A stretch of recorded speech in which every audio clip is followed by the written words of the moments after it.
সাদা কাচের ওপাশে ছোট্ট একটা ইনকিউবেটর বাক্স, তার ভেতরে অসংখ্য ক্ষুদ্র পাইপ, স্যালাইনের চ্যানেল আর মনিটরের তার গায়ে জড়িয়ে শুয়ে আছে ছোট্ট এক নিষ্পাপ জীব। খানবাড়ির নতুন প্রজন্মের প্রথম সন্তান সৌর্য আর অনুর ভালোবাসার শ্রেষ্ঠ চিহ্ন তাদের সেই ছোট্ট কন্যা সন্তান। জন্মের পর থেকে এনআইসিইউ এর এক কৃত্রিম ওম আর অক্সিজেনের খাঁচায় জীবনের প্রথম কঠিন লড়াইটা লড়ছে সে। সৌর্য কাচের দেওয়ালের ওপাশে দাঁড়িয়ে অপলক চোখে তাকিয়ে আছে ভেতরকার ওই ছোট্ট প্রাণটার দিকে। ঠিক তখনই অরণ্য ধীর পায়ে এসে সৌর্যের কাঁধে হাত রাখলো। তার নিজের চোখ দুটো ফোলা।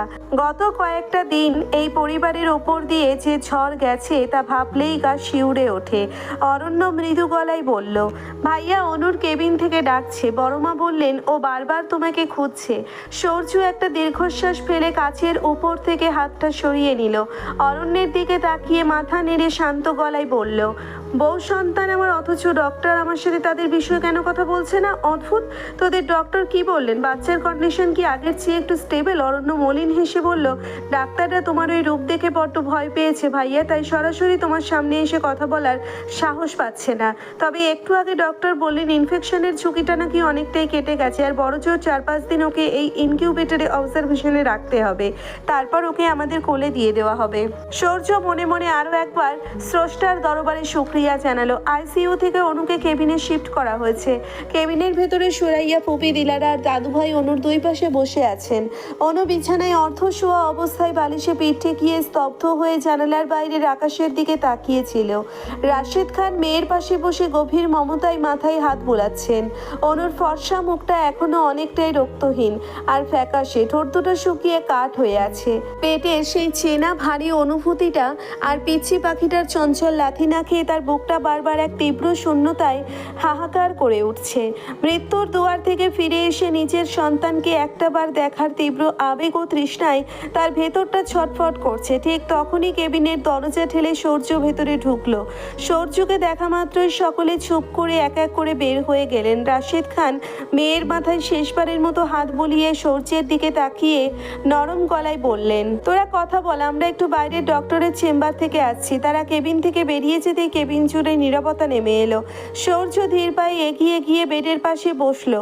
অনু এক দৃষ্টিতে সৌর্যের এই উস্কো খুস্কো ক্লান্ত আর মায়াবী মুখটার দিকে তাকিয়ে রইল। সৌর্য কোনো কথা না বলে অনু সেই বরফ শীতল ডান হাতটা নিজের দুই হাতের মুঠো শক্ত করে তুলে নিল। তারপর তার হাতের পাতায় নিজের ঠোঁট ছুঁয়ে চোখ বন্ধ করে রইল বেশ কিছুক্ষণ। তার চোখের এক ফোঁটা পানি অনুর হাতের উপর আছড়ে পড়ল। অনু নিজের শুকনো ঠোঁট দুটো সামান্য নাড়িয়ে অত্যন্ত দুর্বল অভিমানী কণ্ঠে ফিসফিস করে বলল, অসুস্থ কে? সৌর্য চোখ তুলে তাকালো। তুই? অনু বলল, তাই? দেখে তো উল্টো মনে হচ্ছে। আপনি এত পাগলামি করছিলেন কেন বলুন তো? কিছু না খেয়ে চেহারার কি হাল করেছেন? আপনাকে দেখলেই তো আমার এখন ভয় করছে। মনে হচ্ছে যেন কোথা থেকে কোনো এক বন মানুষ ধরে আনা হয়েছে। সৌর্য মুচকি হাসলো। অনুর কপালে আলতো করে নিজের কপাল ঠেকিয়ে ভাঙা গলায় বলল, যার জন্যে আমার এই বেঁচে থাকা, সেই যদি মরণ কামড়ে চোখ বন্ধ করে থাকে তবে এই শরীর দিয়ে আমি কি করব? অনু, তুই জানিস না এই 3টে দিন আমি প্রতিটা সেকেন্ড কিভাবে জীবন্ত মৃত্যুর মুখোমুখি দাঁড়িয়েছিলাম। তোকে এই রক্তাক্ত অবস্থায় দেখার পর আমার ভেতরের আমিটা ওখানেই মরে গিয়েছিল রে। অনুর চোখের কোণ বেয়ে পানি গড়িয়ে পড়লো। সে নিজের বাম হাতটা সৌর্যের গালে ছোঁয়াতেই সৌর্য তার হাতটা শক্ত করে চেপে ধরলো। অনু কেঁদে ফেলে বলল, আমি বড্ড ভয় পেয়েছিলাম ভাইয়ার ফোনে যখন শুনলাম আপনার বড় অ্যাক্সিডেন্ট হয়েছে। আমার চারপাশের সব অন্ধকার হয়ে গিয়েছিল। আমি শুধু আপনার কাছে ছুটে যেতে চেয়েছিলাম। আমাদের 25-এর কথা আমার মনেই ছিল না। আমি বড্ড পাজি একটা মা, তাই না? নিজের বাচ্চাকে আমি নিজেই কষ্টের মুখে ঠেলে দিলাম। সূর্য এক হাত দিয়ে অনুর ঠোঁটটা চেপে ধরলো। তার চোখের পানি নিজের আঙ্গুল দিয়ে মুছে দিয়ে বলল, একদম ওসব ফালতু কথা বলবি না। আমার দেখা তুই এই পৃথিবীর শ্রেষ্ঠ মা। আমার কোনো বড় অ্যাক্সিডেন্ট হয়নি। ও রাস্তাঘাটের হুজুগে ছেলে ভয় পেয়ে অতিরিক্ত বলে ফেলেছিল, আর আমার ফোনের ডিসপ্লে ভেঙে গিয়েছিল বলে কারোর সাথে যোগাযোগ করা যাচ্ছিল না। কিন্তু ওই একটা মিথ্যে কথা যে আমার জীবনে এমন একটা ঝড় ডেকে আনবে তা আমি দুঃস্বপ্নেও আসেনি। সৌর্য গভীর শ্বাস নিল। যেদিন আমার শেষ নিঃশ্বাসটা বের হবে সেই দিনও যদি আল্লাহ আমাকে একটা ইচ্ছে করার সুযোগ দেন, আমি আবারও শুধু তোকে চাইবো, কারণ এক জীবনে তোকে ভালোবেসে আমার মন ভরেনি। অনু একটু চুপ করে তাকিয়ে রইল। তারপর খালি পেটের দিকে তাকালো। তার চোখ দুটো আবার আকুল হয়ে উঠল। সে সৌর্যের শার্টের হাতা দুর্বল হাতে টেনে ধরে বলল, আমাদের মেয়েটা, ও ভালো আছে তো? দেখতে কার মতো হয়েছে? আপনি কি ওকে দেখেছেন? ও আমাকে ছাড়া কিভাবে আছে ওই কাচের ঘরে? সৌর্য পকেট থেকে ফোন বের করে অরণ্যের তুলে আনা একটা ছবি দেখিয়ে বলল, দেখেছি, এই দেখ। একদম তোর মতো হয়েছে রে অনু। ওই যে আমি প্রায় রাতে বলতাম না আমাদের মেয়েটা দেখতে একদম আমার ছোট পাখির মতো গোলগাল মায়াবী আর আস্ত একটা পাজি হবে, আমার সেই যুক্তিটাই একদম 100% মিলে গেছে। ও এখন ইনকিউবেটরে ঘুমিয়ে ঘুমিয়ে তোর মতোই হাত পা ছুড়ে ওখানকার ডাক্তারদেরও বাচাল বানিয়ে ছাড়ছে। অনু সূর্যের কথা শুনে কষ্টের মাঝেও চোখ বুজে খিলখিল করে হেসে ফেলল। দেখতে দেখতে আরও 2 সপ্তাহ কেটে গেল। আজ অনু আর তাদের ছোট্ট মেয়ে একসাথে বাড়ি ফিরছে। পুরো বাড়িতে একদম বিয়ে বাড়ির মতো করে জমকালো আলো আর ফুলে সাজানো হয়েছে। নিঝুম তার প্রেগনেন্ট শরীর নিয়েও সকাল সকাল এসে হাজির হয়েছে। রিদান আর রাফি বেলুন ফুলিয়ে পুরো ড্রয়িং রুম ভরিয়ে ফেলেছে। অরণ্য আর সায়রা দরজার মুখে ফুলের থালা নিয়ে দাঁড়িয়ে আছে বোন আর তার সন্তানকে বরণ করার জন্য। তবে সে বেশ বড় একটা ধাঁধা আছে, এই নতুন সদস্যকে সে ভাইজি নাকি বঞ্চি বলে ডাকবে, এটা নিয়েও হসপিটালে বসে সকলে তাকে নিয়ে বেশ মজা উড়িয়েছে। কিন্তু এখন অরণ্যের মতলব অন্য কিছু। সে সায়রার দিকে তাকিয়ে কিছুক্ষণ পরপর বাঁকা চোখে তাকিয়ে চোখ মারছে। তা দেখে সায়রা রাগে ফুঁসছে। মনে মনে ভাবছে একা পেলে এই ছেলেকে আজ একটা চড় থাপ্পড় মারবে সে। বয়সে বড় হয়ে সম্পর্কে যাই হোক না কেন, যদি এভাবে সবার সামনে ফ্লার্ট করে তবে সায়রা তাকে ছাড়বে না। গাড়ি এসে বাড়ির সামনে থামতেই সূর্য প্রথমে নিচে নামলো, তারপর পরম যত্নে নিজের 2 বাহুতে তুলে অনুকে কোলে তুলে নিল। অনুর কোলের মাঝে তখন এক সাদা রঙের নরম তোয়ালে জড়ানো তাদের খান পরিবারের রাজকন্যা। অনু লজ্জায় সূর্যের বুকে মুখ লুকিয়ে ফিসফিস করে বলল, এই যে পুরুষের বাপ, বাড়ির সবাই সামনে দাঁড়িয়ে আছে, এখন তো অন্তত এই আদিক্ষেতা বন্ধ করে আমাকে নিচে নামান। সবাই কি বলবে? সূর্য তার কথায় বিন্দুমাত্র কান্না দিয়ে অনুকে আরো শক্ত করে বুকে চেপে ধরে সিঁড়ি ভেঙে ওপরে উঠতে উঠতে বাঁকা হেসে বলল, কে কি বলবে? সবাই অলরেডি জেনে গেছে সূর্য বউ পাগল ছেলে। তার উপর ডাক্তার তোকে 1 মাস সিঁড়ি ভাঙতে বারণ করে দিয়েছেন। আর তাছাড়া তোকে এভাবে সারা জীবন নিজের এই বুকের ভেতর আগলে রাখাটাই তো আমার একমাত্র কাজ। মিসেস আবরার খান সূর্য। দরজার মুখে আসতেই অরণ্য আর সায়রা দুজনের উপর ফুলের পাপড়ি ছিটিয়ে দিল। রিদান আর রাফি পেছন থেকে চিৎকার করে উঠল, স্বাগতম আমাদের পুটুসির বাপ আর পুটুসির মাকে জানাই লাল গোলাপের শুভেচ্ছা। সবার চিৎকার শুনে অনু নিজের কোলের বাচ্চার দিকে তাকিয়ে শব্দ করে হেসে উঠল। আর সূর্যও তার সেই হাসির দিকে তাকিয়ে নিজের ঠোঁটে এক পরম তৃপ্তির হাসি ফুটিয়ে তুলল। খানবাড়ির বিশাল ছাদটা সুন্দর করে সাজানো হয়েছে। বাড়িতে আছে এক মহা উৎসব, সূর্য আর অনুর ছোট্ট রাজকন্যার আকিকা অনুষ্ঠান। যদিও আকিকা 7 দিনের মধ্যে করতে হয়, কিন্তু এত সব হসপিটালের ঝামেলার জন্য তখন করা সম্ভব হয়নি। তাই আজ এই উৎসবের আয়োজন। প্রতিবেশী সহ সমস্ত মেহমানরা নতুন বাচ্চাকে দেখতে আসছে। তারা শুধু দেখছেই না, আসার পর থেকে এক অদ্ভুত প্রচলিত খেলায় মেতেছে সবাই। মেলাচ্ছে যে মেয়ে দেখতে কার কার মতো হয়েছে। যারাই বাড়ি ঢুকছে সবার মুখে একই কথা, মেয়ে তো পুরো বাপের ছাঁচে গড়া। তাই অনু গত কিছুক্ষণ ধরে ড্রয়িং রুমের এক কোণে মুখ ফুলিয়ে বসে আছে। সূর্য তাকে মিথ্যে বলেছিল যে মেয়ে নাকি অনুর মতো হয়েছে। জন্মের আগে তো অনু নিজেই চাইতো মেয়ে যেন তার স্বামীর মতো হোক, কিন্তু এখন যখন সত্যি সত্যি সবাই বলছে মেয়ে পুরো বাপের মতো হয়েছে, তখন কেন যেন অনুর প্রচণ্ড হিংসে হচ্ছে। নিজের পেটে এত মাস রেখে এত কষ্ট পেল সে, আর রূপ নিয়ে গেল সূর্য। ছাদে রাতের অনুষ্ঠানের জন্য লাইটিং আর ফুল দিয়ে সাজানো হচ্ছে। এক কোণায় দাঁড়িয়ে আছে অরণ্য আর সায়রা। অরণ্য বেশ গাম্ভীর্য নিয়ে সায়রার দিকে তাকিয়ে বলল, শুনুন সিনিয়র বিদেশিনী, সামনেই আমাদের বিয়ে। আমি কিন্তু ভাইয়ার মতো অত আদিক্ষেতা করতে পারবো না। সবার সামনে আপনাকে কোলে তুলে সিঁড়ি ভাঙা আমার পক্ষে পসিবল না, একদম ক্লিয়ার বলে দিলাম। সায়রা 2 হাত কোমরে দিয়ে চোখ রাঙিয়ে বলল, সিরিয়াসলি? শখ কত? আপনাকে কে বলেছে কোলে তুলতে? নিজের শরীর দেখেছেন হুজুর? আপনাকে কোলে তুলতে বললে তো আপনি নির্ঘাত হসপিটালে ভর্তি হয়ে যাবেন। সূর্য ভাইয়ের নখের যোগ্য রোমান্টিকতা যদি আপনার ভেতরে থাকতো আমি ধন্য হয়ে যেতাম। প্রপোজালটাও তো আমাকে করতে হয়েছিল নিজে তো মুখ ফুলিয়ে চোরের মতো নজর লুকাতে। আপনার এই শরীর নিয়ে আমার শারীরিক শক্তিকে চ্যালেঞ্জ করেছেন বোকা বিদেশিনী। আর কি বললেন আমি নজর লুকাতাম? অরণ্য চোখ শুরু করলো। অবশ্যই, সন্দেহ আছে নাকি কোনো? আনরোম্যান্টিক ভীতু ছেলে একটা। সায়রা মুখ বাঁকালো। অরণ্য সায়রার এত কাছে এসে দাঁড়ালো যে সায়রার গায়ের চন্দন সুভাষ তার নাকে এসে ধাক্কা দিল। অরণ্য বাঁকা হেসে কানের কাছে ফিসফিস করে বলল, আমি রোম্যান্টিক কিনা সেটা আপনি বিয়ের পর টের পাবেন সায়রা বেগম। তখন কিন্তু আবার এই হুজুরের হাত থেকে বাঁচার জন্য কেঁদে কুল পাবেন না। অসভ্য একটা, বড়দের সাথে কথা বলতে জানে না। সায়রা লজ্জায় লাল হয়ে অরণ্যকে একটা ধাক্কা দিয়ে ওখান থেকে এক ছুটে পালিয়ে গেল। অরণ্য পেছন থেকে তার যাওয়ার দিকে তাকিয়ে নিজের ঠোঁটের কোণে এক চিলতে গভীর ভালোবাসার হাসি ফুটিয়ে তুলল। এদিকে নিঝুম ড্রয়িং রুমের পাশে মুখ লুকিয়ে দাঁড়িয়ে আছে। ইস্তিহাক এসে তাকে পেছন থেকে একটু ধাক্কা দিয়ে বলল, কি হয়েছে ম্যাডাম, মুখ ফুলিয়ে আছেন কেন? এখানে আবার দয়া করে বলবে না যে অনুর বাচ্চা পেট থেকে বের হয়ে গেছে। আমারটাও এখনই বের করে দিন। নিঝুম দাঁত কিরমির করে ইস্তিহাকের দিকে তাকালো। পাশ থেকে রিদান এসে ফোড়ন কেটে বলল, বলতেও পারে ইস্তিহাক ভাই, আপনার বউয়ের মাথার তার পুরো কাটা। অনু আপু আর এই নিঝুম আপু এই দুই পিস মিলে একদম আমাদের জীবনটা জ্বালিয়ে ছারখার করে দিলে। ভেবেছিলাম এদের বিয়ে হলে বেঁচে যাব, কিন্তু কপাল, একজন তো বাড়িতেই রয়ে গেল আর একজনও তো গিয়েও গেল না। অনেক আফসোস করে রিদান বলল, কি হয়েছে ম্যাডাম, মুখ ফুলিয়ে আছেন কেন? এখানে আবার দয়া করে বলবেন না অনুর বাচ্চা পেট থেকে বের হয়ে গেছে, আমারটাও এখনই বের করে দিন। নিঝুম দাঁত কিরমির করে ইস্তিহাকের দিকে তাকালো। পাশ থেকে রিদান এসে ফোড়ন কেটে বলল, বলতেও পারে ইস্তিহাক ভাই, আপনার বউয়ের মাথার তার পুরো কাটা। অনু আপু আর এই নিঝুম আপু এই দুই পিস মিলে একদম আমাদের জীবনটা জ্বালিয়ে ছারখার করে দিলে। ভেবেছিলাম এদের বিয়ে হলে বেঁচে যাব, কিন্তু কপাল, একজন তো বাড়িতেই রয়ে গেল আর একজন তো গিয়েও গেল না। নিঝুম চিৎকার করে উঠল, রিদানের বাচ্চা দাঁড়া তুই, তোর চুল আমি টেনে ছিঁড়ে ফেলবো। মেন্টাল খেপেছে। দুলাভাই আপনি আপনার বউকে ধরুন, আমি পালানোর আগে ওকে ছাড়বে না। রিদান হেসে এক দৌড়ে পালালো। নিঝুম তাকে তাড়া করতে গেলে ইস্তিহাক নিঝুমকে পেছন থেকে শক্ত করে জাপটে ধরে বলল, আরে বোকা মেয়ে, করো কি? অনুর মতো কাণ্ড ঘটাতে চাও নাকি পাগল বউ? চুপ করে দাঁড়িয়ে থাকো, এই অবস্থায় এত লাফালাফি। ভেতরের রুমে বিছানায় আধশোয়া হয়ে বাচ্চাকে ব্রেস্ট ফিড করাচ্ছে অনু। তার গায়ের ফ্যাকাশে ভাবটা কেটে গিয়ে এখন মাতৃত্বের এক অপূর্ব লাবণ্য ঠিকরে বেরোচ্ছে। তার পরনে একটা মেরুন রঙের কাতান শাড়ি, চুলগুলো সুন্দর করে খোপা করা, আর তার কোলের মাঝে শুয়ে আছে এক টুকরো চাঁদের কণা, যার গোলগাল মায়াবী মুখ, তার ডাগর ডাগর চোখ দুটো যেন অবিকল অনুর মতো। এটা বাড়ির অন্য কেউ না বললেও সূর্য জোর দিয়ে বলেছে, তাই অনুটা মনে প্রাণে বিশ্বাস করে শান্ত হয়েছে।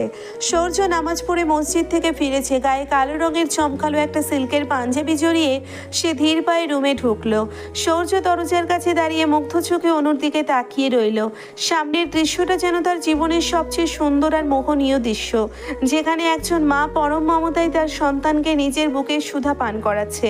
অনু মেয়ের কপালে গালে কিছুক্ষণ পরপর আলতো করে চুমু খাচ্ছে। সূর্য থমকে গেল। এটা তার সেই অনু, সেই ছোট্ট মেয়েটা যে সারাক্ষণ একটা ফ্রক পরে দুটো ঝুঁটি বেঁধে সারা বাড়ি ছুটে বেড়াতো, তাকে দেখে লুকাতো, আবার সামনে এসে দাঁড়িয়ে আবদার করতো। তারপর এই ছোট মেয়েটাই একটা সময় এসে তার বুকে কাঁপন তুলল, আর এখন এই মাতৃত্বের রূপ নিয়ে তার হৃদয়ে আবারও এক প্রলয়ঙ্কারী ঝড় তুলেছে। তাকে এই মেয়েটা জানে এটাই তার অনু, তার অর্ধাঙ্গিনী, তার সন্তানের মা। মায়াবী দৃশ্যের দিকে চেয়ে সূর্যের ঠোঁটের কোণ ঘেঁষে আনমনে এক গভীর হুক লাইন বের হয়ে এলো। কি আবেশে তারে বারে বারে দেখি, তবু যেন মেটে না তৃষা। অনু সূর্যকে ওভাবে দাঁড়িয়ে থাকতে দেখে কিছুটা লজ্জা পেল। সে মেয়ে আর নিজের গায়ের আঁচলটা একটু ভালো করে টেনে নিজেকে আবৃত করে নিল সূর্যের এমন তীক্ষ্ণ আর নিঃশব্দ নজর দেখে। কি চাই আপনার? এভাবে কেন তাকিয়ে আছেন? সূর্য অনুকে লজ্জা পেতে দেখে ঠোঁট কামড়ে হাসলো। তারপর ধীর পায়ে এগিয়ে এসে অনুর একদম কাছে বিছানায় বসলো। নিজের সন্তানকে ঝুঁকে চুমু দিয়ে বাঁকা হেসে বলল, এমন ভাব করছিস যেন তোর কিছু দেখিনি, তোর সব তো ছোটবেলায় দেখা, সারাদিন অনুর সাথে সাথে রেগে গিয়ে বলল, চুপ করুন, বারবার একই কথা। আপনাকেও তো দেখেছি আমি, ছবি আছে, বড় মা দেখিয়েছে। আসছি আমার ছোটবেলা নিয়ে কথা বলতে। সূর্য হাসতে হাসতে বলল, শুধু ছোটবেলা কেন, এই তো মাসখানেক আগেও তোর। অনু দ্রুত সূর্যের মুখ চেপে ধরে বলল, আল্লাহ একটু চুপ করুন, মেয়ের বাপ হয়ে গেছেন, লাগাম টানে শিখবেন কবে? সূর্য মুচকি হেসে অনুর হাতটা সরিয়ে দিল। তারপর অনুর কোমর জড়িয়ে ধরে তাকে নিজের বুকের সাথে মিশিয়ে নিয়ে কানের কাছে মুখ নিয়ে ফিসফিস করে বলল, আজকে আমার বউটাকে বড্ড বেশি মায়াবী লাগছে রে, একদম খেয়ে ফেলতে ইচ্ছে করছে। অনু দুই হাত দিয়ে সূর্যের চওড়া বুকটা ঠেলে সরিয়ে দেওয়ার বৃথা চেষ্টা করে চোখ বড় বড় করে বলল, এই যে পুটুসির বাপ, চারিদিকে সবাই আছে, লজ্জা শরম কি একদম ধুয়ে খেয়েছেন? আর তাছাড়া আপনার মেয়ে কিন্তু বড় বড় চোখ করে তাকিয়ে তাকিয়ে সব দেখছে। সূর্য অনুর কথার বিন্দুমাত্র তোয়াক্কা না করে অনুর গালটাই আলতো করে দাঁত দিয়ে একটা কামড় বসিয়ে দিল। অনু ব্যথায় চোখ কুচকে ফেলতেই সূর্য বলল, দেখুক, নিজের বাপের রোম্যান্স দেখেই তো বড় হবে। ঠিক তখনই দরজায় কড়া নাড়ার শব্দ হলো এবং খানবাড়ির সকলে রুমে এসে ঢুকলো। অরণ্য বাইরে থেকে চেঁচিয়ে বলল, রোম্যান্স বন্ধ করুন ভাইয়া ভাবি আর বোন দুলা ভাই, এবার জলদি আমাদের পুচুশিটার নাম ঠিক করুন, নাম না হলে আকিকা দেবো কিভাবে? দাদু আপনি আগে বলুন আপনার পছন্দের নাম কি? দাদু ভাই তার তসবিহটা পাঞ্জাবির পকেটে রেখে হেসে বললেন, খানবাড়ির প্রথম নাতনি, আমি ওর নাম রাখলাম আনাম সুলতানা। নিঝুম সাথে সাথে নাক সিটকে বলল, ধুর দাদু, এটা বড্ড ওল্ড মডেলের নাম হয়ে গেল, একদম জমিদারি আমলের নাম। আমার পছন্দ অ্যাঞ্জেলিকা খান, একদম মডার্ন আর ইন্টারন্যাশনাল। অরণ্য নিঝুমের মাথায় একটা হালকা গাট্টা মেরে বলল, ইস্তিহাক ভাই, এই বলদটাকে আপনি সাথে করে কেন নিয়ে এসেছেন? এটা একটা আস্ত বলদ। এটা কি ফরেনারদের বাড়ি নাকি? অনু ভাইয়া, তোমরা বলো, তোমাদের কি পছন্দ? অনু তার মেয়ের নরম গালে আঙ্গুল ছুঁয়ে হেসে বলল, আমার পছন্দ অদ্রিতা। কেমন সুন্দর না? সূর্য সাথে সাথে বলল, নামটা সুন্দর অনু, তবে আমার মেয়ের নাম এমন হওয়া উচিত যা দিয়ে তার এই পৃথিবীতে আসার কঠিন জার্নিটা প্রকাশ পায়। তার মা তাকে বুকে নিয়ে যে মরণজয়ী লড়াইটা লড়েছে, সেই চরম সত্যটা বড় হয়ে সে যেন বুক ফুলিয়ে সবার সামনে বলতে পারে। ও যেন বলতে পারে, আমি আমার বাবা মায়ের জীবনের সেই পবিত্র আলোর ছটা, যা তাদের জীবনের সমস্ত অন্ধকার এক পলকে ধুয়ে দিয়েছে। সবাই একসাথে উৎসুক হয়ে বলে উঠল, কি নাম ভাইয়া? সূর্য অনুর কোল থেকে ছোট্ট মেয়েটাকে পরম মমতায় নিজের দুই চওড়া হাতের উপর আলতো করে তুলে ধরল। বাচ্চাটা তার বাপের চেনা ওম আর স্পর্শ পেয়ে মুখে চুচু শব্দ করে হাত পা নেড়ে হেসে উঠল এবং তার ছোট্ট হাত বাড়িয়ে সূর্যের পাঞ্জাবির বোতামটা ধরার চেষ্টা করতে লাগলো। সূর্য বাচ্চার কপালে গভীর এক চুমু দিয়ে গম্ভীর অথচ পরম তৃপ্তির কণ্ঠে বলল, আজ থেকে আমার আর অনুর ভালোবাসার এই পবিত্র চিহ্নের নাম শেহেরিন খান অরা, যার অর্থ হলো এক মিষ্টি ও মায়াবী রাজকন্যা, যে নিজের ভেতরের এক পবিত্র আলোর ছটা দিয়ে জীবনের সব অন্ধকার দূর করে দেয়। নামটা শোনা মাত্রই পুরো ঘরে করতালির রোল পড়ে গেল। অনুমুগ্ধ চোখে তার স্বামীর দিকে তাকিয়ে রইল। সূর্য আর অনুর নামের আদ্যক্ষরার শেষাংশ মিলিয়ে তৈরি এই নামটা যেন সত্যি এক স্বর্গীয় অনুভূতি এনে দিল। সবাই নাম পেয়ে মহা খুশিতে হইচই করতে করতে নিচে নেমে গেল সবাইকে এই খুশির খবরটা জানাতে। সবার যাওয়ার দিকে তাকিয়ে অনু সূর্যের কাঁধে নিজের মাথাটা সঁপে দিল এবং তার হাতটা শক্ত করে ধরল, কিন্তু রোম্যান্টিক পরিবেশটা বেশিক্ষণ স্থায়ী হতে দিল না অনু নিজেই। সে সূর্যের পাঞ্জাবির হাতাটা টেনে ধরে মুখ বাঁকিয়ে বলল, তা পটুশির বাপ নামটা তো বেশ দিলে, কিন্তু হসপিটালের কেবিনে বসে যে আমাকে মিথ্যে সান্ত্বনা দিয়েছিলে মেয়ে নাকি অবিকল আমার মতো হয়েছে, এখন তো দেখছি পুরো বাড়ি শুদ্ধ মানুষ ঠিকই বলছে, মেয়ে তো দেখতে একেবারে আপনার এই রাক্ষসের চেহারার মতো হয়েছে। আমার নাক চোখ কিচ্ছু পায়নি। সূর্য কপাল কুঁচকে বলল, আমার চেহারা রাক্ষসে? তাহলে সেই রাক্ষসের বুকেই বছর ধরে কোন পেতনিটা বাসা বেঁধে আছে শুনি? আর মেয়ে আমার মতো সুন্দর হয়েছে, এতে তোরা তো জ্বলছে কেন মিসেস অনু? হোয়াট, আমি পেতনি আর তুমি সুন্দর? অনু চোখ বড় বড় করে বলল, তোমার এই ট্রেম করা দাড়ি আর সেট করা চুল দেখে নিজেকে হিরো ভেবো না সূর্য ভাই। আমি যদি ওই সিঁড়ি থেকে না পড়তাম না, তবে এই রূপের দেমাক আমি 1 মিনিটে ধুলোবালি করে দিতাম। অনুর মুখে আগের মতো তুমি ডাকটা শুনে সূর্য মনে মনে খুশি হলেও শেষমেশ ভাইয়া ডাকে তার সব খুশি হাওয়া হয়ে গেল। আবার ভাইয়া বললি? সূর্য চোখ রাঙিয়ে বলল, তোকে কতবার বারণ করেছি আমাকে ভাইয়া ডাকবি না? এখন তুই আমার এক সন্তানের মা, তাও তোর এই স্বভাব গেল না? আমি তো বলবোই, সারা জীবন ভাইয়াই ডেকে এসেছি, হুট করে অন্য কিছু ডাকতে যাবো কেন? সূর্য আর কোনো কথার সুযোগ না দিয়ে আচমকা অনুকে সজোরে বিছানায় চিৎ করে শুইয়ে দিল এবং নিজের ভারী শরীরটা অনুর ওপর সঁপে দিয়ে তাকে নিজের বাহু ডোরে নিল। অনু এমন আকস্মিক ধাক্কায় নিজের দম আটকে যাওয়ার ভান করে চিৎকার করে তাকে বকতে লাগলো, উফ ছাড়ুন সূর্য ভাই, আপনার এই অসুরের মতো গায়ের জোরে আমি তো একদম চ্যাপটা হয়ে যাচ্ছি, ছাড়ুন বলছি। সূর্য অনুর কানের লতিতে নিজের দাঁত দিয়ে হালকা একটু কামড় বসিয়ে দিয়ে নেশাক্ত গলায় ফিসফিস করে বলল, তুই আমার ভাইয়া বললি কেন? তুই আবার ভাইয়া বললি আমাকে? আমার বাচ্চার সামনে তুই আমাকে ভাইয়া ডাকিস? লজ্জাও করে না তোর? মুখ থেকে এই ডাক আজ আমি কামড়ে তুলে নেব। অনু দেখলো এবার সূর্য সত্যিই ছাড়বে না। তার চোখ দুটো নেশায় বুঁদ হয়ে আছে। সে ভয়ে আর লজ্জায় লাল হয়ে সূর্যের বুকে নিজের মুখটা লুকিয়ে একেবারে মিনমিনিয়ে বলল, ভুল হয়ে গেছে, আর ডাকবো না, এবার তো ছেড়ে দিন। সূর্য অনুর মুখের দিকে তাকিয়ে একটা গম্ভীর ধমক দিয়ে বলল, আর একটা বারো যদি মুখে ভাই শব্দটা এনেছিস, তবে কোথায় কোথায় কামড় দেবো নিজেও জানি না, আর ছাড়ানোর জন্য কেঁদেও কুল পাবি না। অনু লজ্জায় লাল ও নীল হয়ে সূর্যের লোমশ বুকে নিজের পুরো মুখটা লুকিয়ে ফেললো। ফিসফিস করে বলল, আপনি অনেক খারাপ, তোর জন্য। সূর্য বলল, ভালোবাসি আপনাকে, আমার চেয়ে কম। অনু মুচকি হেসে সূর্যের গালে ঠোঁট ডুবিয়ে বলল, স্বীকার করলাম। সূর্য কিছুক্ষণ চুপ করে অনুর মুখের দিকে চেয়ে রইল। অনু তা দেখে সূর্যের গালে নিজের হাতটা রাখলো। সূর্য রুদ্ধ কণ্ঠে বলল, এবার যা হয়েছে হয়েছে অনু, আর একটা বারো যদি এমন দিন আসে, তবে তুই আর এই সূর্যকে জীবিত পাবি না। আমার শরীর থেকে প্রাণটা বের হয়ে যাবে। তোকে ওভাবে রক্তাক্ত দেখার চেয়ে আমার নিজের মরে যাওয়া অনেক ভালো ছিল। খোদার কসম, তোকে হারানোর ভয় সহ্য করার মতো সাহস আর শক্তি এই সূর্যের আর বিন্দুমাত্র নেই। সূর্যের চোখ ঘেঁষে এক ফোঁটা পানি গড়িয়ে পড়ল। অনু, মানুষ নাকি জীবনে একবারই সত্যিকারের ভালোবাসে। আমার মনে হয় আমি তোকে একবারও ভালোবাসিনি। আমি প্রতিটা নিঃশ্বাসে প্রতিটা মুহূর্তে নতুন করে ভালোবেসেছি।